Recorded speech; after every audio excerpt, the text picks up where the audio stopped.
வணக்கம், வாங்க சக்தி சாப்பாடு. இன்றைக்கி ஒரு சட்னி பார்க்க போகிறோம். கலவை சட்னி.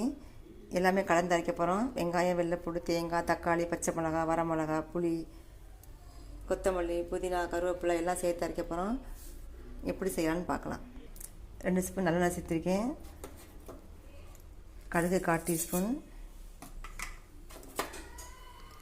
உளுந்தம்பருப்பு 1 டீஸ்பூன், கடலைப்பருப்பு 1 ஸ்பூன், பாசிப்பருப்பு 1 டீஸ்பூன், 3 1 ஸ்பூன் எடுத்திருக்கேன்.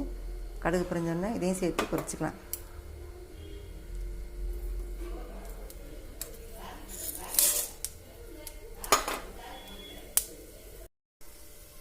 இதோட பெருங்காயம் சேர்த்துக்கலாம்.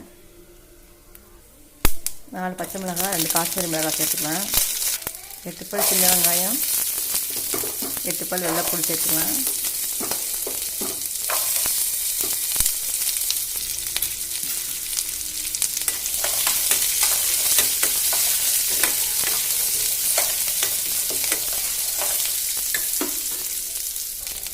இந்த அளவுக்கு புளி சேர்த்துக்கலாம்.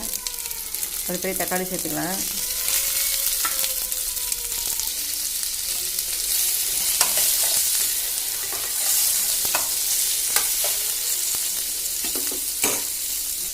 தக்காளி வெங்காயம் வதங்கிடுச்சு. 2 டேபிள் ஸ்பூன் தேங்காய் பூ சேர்த்துக்கலாம்.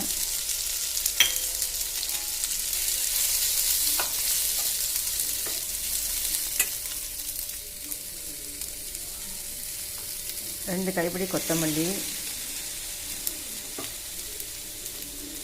1 கைப்பிடி புதினா,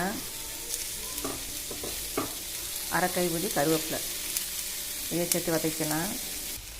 எல்லாமே நல்லா வதங்கிடுச்சு.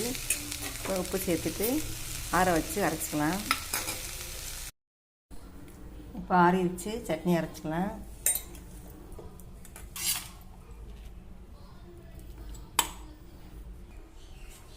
அரைச்சிட்டு பார்க்கலாம். இப்போ சட்னி அரைச்சாச்சு. தாளிப்புக்கு பதிலாக கொஞ்சம் எண்ணெய் சேர்த்து அரைச்சிக்கலாம். சட்னி அருமையாக ரெடி ஆகிடுச்சு. இதில் புளிப்பு, காரம் எல்லாமே நல்லா சரியாக இருக்குது. எண்ணெய் ஊற்றினா டேஸ்ட் இன்னும் கொஞ்சம் அதிகமாகவே இருக்குது.